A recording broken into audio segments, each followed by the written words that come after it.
Iran Israel యుద్ధంపై Rangampeta సైకత శిల్పి దేవిన శ్రీనివాస్ సైకత శిల్పం రూపొందించారు. ఇరాన్ ఇజ్రాయెల్ యుద్ధం కారణంగా అమాయకుల ప్రాణాలు, సహజ వనరులు నాశనమవుతూ భూమికి తీవ్ర నష్టం జరుగుతుందని, యుద్ధం ఎప్పుడూ బాధనే మిగులుస్తుంది, ప్రపంచ శాంతి కోసం అమాయకుల ప్రాణాలను కాపాడండి అంటూ star war save you know seat lives అనే నినాదంతో సందేశంతో యుద్ధాలు ఆపాలంటూ ఇసుకతో రంగంపేట సాయినగర్ దేవిన శ్రీనివాస్ వేసిన సైకత శిల్పం అందరినీ ఆకర్షించింది.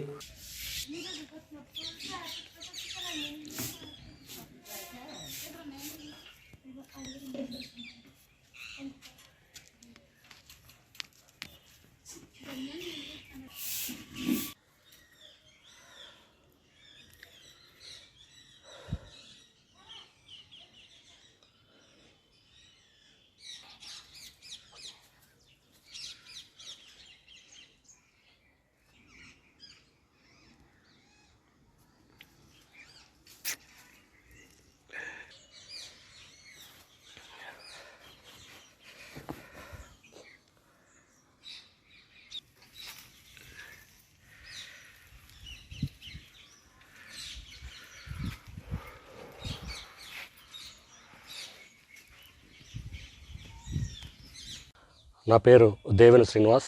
మాది తూర్పుగోదావరి జిల్లా రంగంపేట.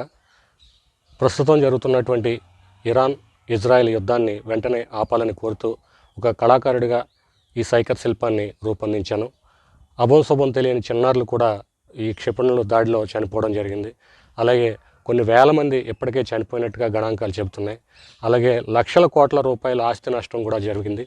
ఈ పరిస్థితి ఇలాగే కొనసాగితే ఆ యుద్ధం చేసుకుంటున్న ఆ దేశాలే కాకుండా యావత్ ప్రపంచం కూడా అనేక నష్టాలను ఎదుర్కోవాల్సినటువంటి పరిస్థితి ఉంది. కాబట్టి దయచేసి మేధావులు అలాగే వివిధ దేశాల అధిపతులు అందరూ కలిసి ఈ యుద్ధాన్ని వెంటనే ఆపి మానవాళి మనుగడకు కృషి చేయాలని, అలాగే భూమిని కూడా కాపాడిన వాళ్ళం అవుతామని తెలియజేస్తూ